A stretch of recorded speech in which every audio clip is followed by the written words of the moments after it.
Limuru, and it is now my honor and privilege to present the resolutions to Baba so that it is clear to every Kenyan that what is contained here has nothing against any other Kenyan. There are issues that concern all of us, and if we can come together like we have been urged before by Baba, we'll be able to get rid of the oppression that is now there.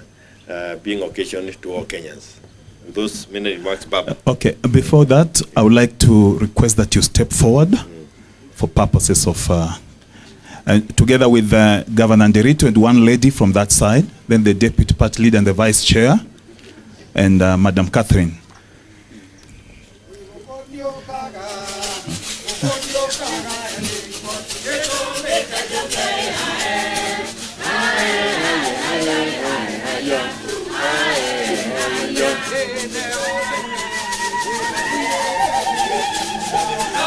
Thank you.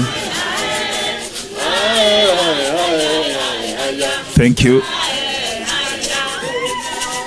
Thank you. Thank you, Mono.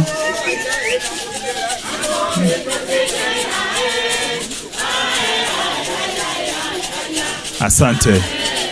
Hi, asante. May I also, for the record, give the apologies of many others who were with us at Limuru.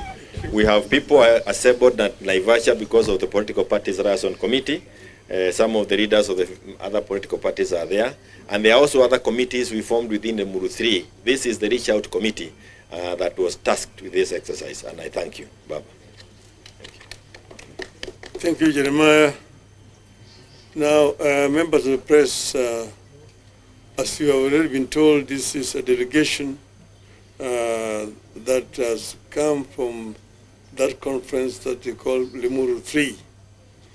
I'm accompanied here by one of my deputies, Honorable Wikis Ambesa Paranya, and I'm also here with the deputy chairman of our party, Governor Simbarati, and there are several other honorable members of parliament of ODM who are here.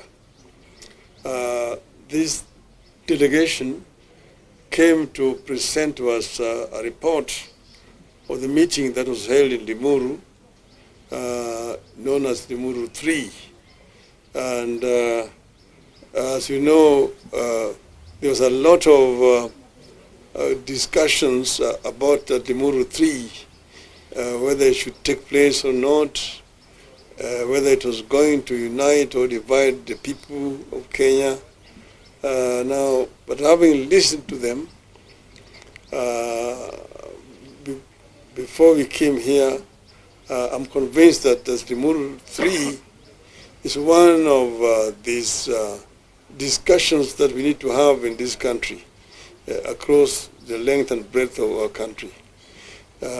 We fought very hard to introduce freedom of expression and association in our country. As you know, we came from an era of a single-party dictatorship where expressions and dissent were completely banned. We brought in this new constitution which gives Kenyans the fundamental right of expression and association. And this is something must be selflessly guarded by the Kenyan people. We have had conversation for a long time.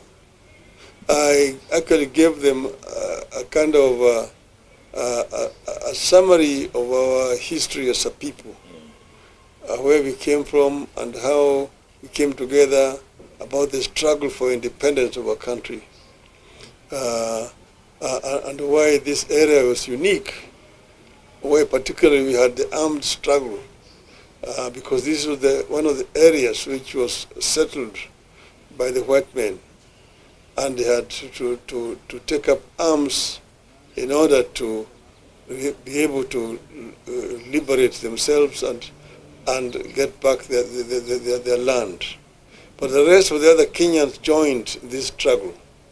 So it became a Kenyan people's struggle, the nationalist struggle, that eventually forced the British to hand over independence to our people. As the founding father used to say, "Hatukupewa uhuru, tulinyakua." Uhuru tulinyakua. Tulinyakua, and we must selflessly guard this independence that we won from the British. Now, this new constitution again came as a result of a very long and also bloody struggle. You know, we came from an era of a single-party dictatorship that had criminalized political association and freedom of expression. Eventually, we managed to remove Section 2A and finally bring in a new constitution in 2010. But this new constitution was finally a compromise. It was still a work in progress. There are several areas which still need to be looked at, particularly the devolution chapter. But in the devolution, we talked about equity in sharing of resources in our country, not equality. Equity in sharing of resources in our country. That means you actually take count of the numbers of the people where they are, because the services are primarily, first and foremost, to the people. So one of the points that was discussed extensively during these deliberations in Limuru, according to information that we now have, is this issue of resource sharing of our country. Somehow this thing has been misrepresented as if it is discriminating against other parts of our country. Nothing could be further from the truth. It is not a question of discrimination.